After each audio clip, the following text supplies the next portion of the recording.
Duplex పైకి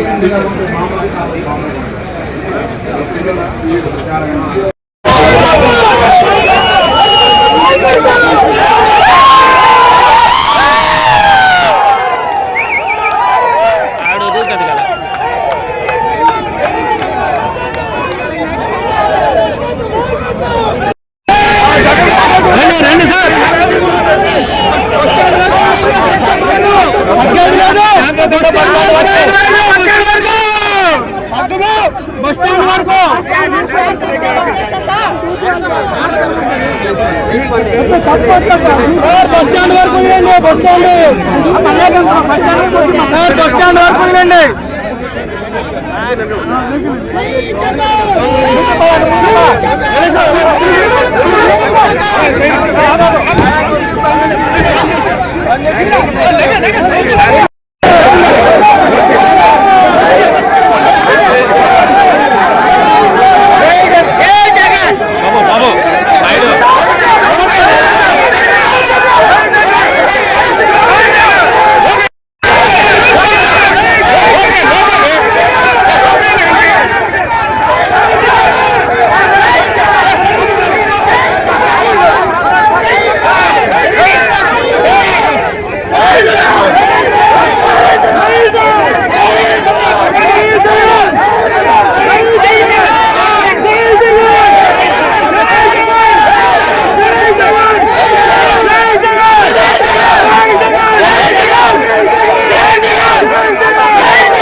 తెలంగాణను వ్యతిరేకిస్తూ మరి గౌరవ మాజీ ముఖ్యమంత్రి వర్యులు మరి మా అందరి అధినేత జగనన్న గారు కోటి సంతకాల ప్రయాణం చేస్తే మరి పాతపట్నం నియోజకవర్గం నుంచి మనం 50,000 పైన సంతకాలు సేకరణ చేసి ఈ రోజు వెళ్తుంటే మరి ఈ కోటమి ప్రభుత్వం తాలూకా రాజుకు చూస్తున్నారు.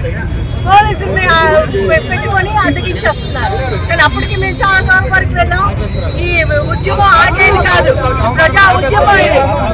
జగనన్న చేసిన మంచి ఎందుకు ప్రజల ఆరోగ్యం కోసం చేస్తున్నాం. పేద ప్రజల తాలూకు బలహీన పడిన వర్గాల తాలూకు ఆరోగ్యప్రదమైనటువంటి లక్ష్యంగా మరి ప్రజల ఆరోగ్యం కాపాడటమే ధ్యేయంగా మరి చేస్తున్న ఈ కార్యక్రమంలో మరి ఈరోజు మరి మొత్తం కూటమి ప్రభుత్వం అడ్డగిస్తూ మీకు ధైర్యంగా ఎదుర్కోలేక ఇలాగ పిరికి పందల్లాగా మాకు అడ్డగిస్తున్నందుకు మీకు ప్రజలే రేపు బుద్ధి చెప్తారు.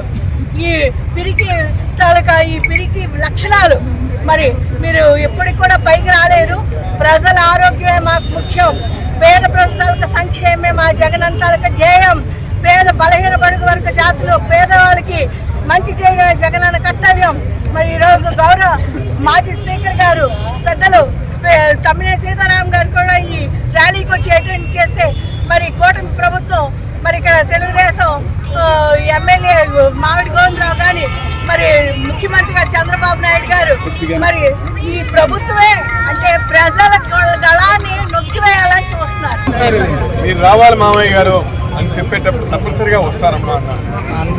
వచ్చాం, వచ్చిన తర్వాత మీరు చేసింది ఇదా ప్రభుత్వం అంటే మీరు ఇవ్వాలి. ప్రజలు ఎలాంటివి అనుభవిస్తున్నారంటే తెలుసుకోవాలి. అంతేగాని మీ ఇష్టం వచ్చినట్టుగా పోలీస్ ఫోర్స్ ద్వారా దీన్ని అడ్డుకునే ప్రయత్నం చేస్తే ఇది ఎంత మాత్రమూ క్షంతవ్యం కాదు. ఇవాళ ఏంటి దేనికోసం చేస్తున్నాం? 17 మెడికల్ కాలేజీలు ఈరోజు గతంలో ఎన్నడూ లేనటువంటి విధంగా చరిత్ర సృష్టించినటువంటి జగన్మోహన్ రెడ్డి గారు ఈరోజు 5 మెడికల్ కాలేజీలు పూర్తి చేసి క్లాసులు ప్రారంభించారు. ఇక మిగిలినటువంటి 12 కూడాను ఈ దీంట్లో ఉన్నాయి. కాబట్టి దీన్ని ప్రైవేటైజ్ చేస్తే ఏమవుతారు? పేద పిల్లలు ఏమవ్వాలి? ఇవాళ పేదలు మెడికల్ కాలేజీ అంటే భయపట్టుకుంటారు. ఇవాళ అలాంటి పరిస్థితుల్లో ఉన్నారు. కాబట్టి దీన్ని మనం చాలా స్పష్టంగా వ్యతిరేకిస్తున్నాం. ఈ ఈ ఈ నియంతృత్వ ధోరణిని మేము వ్యతిరేకించడమే కాదు, ఎట్టి పరిస్థితుల్లో కూడా దీన్ని వెనుకకి తగ్గే విధంగా చేస్తామని చెప్పి అందరికీ మనవి చేస్తున్నాను.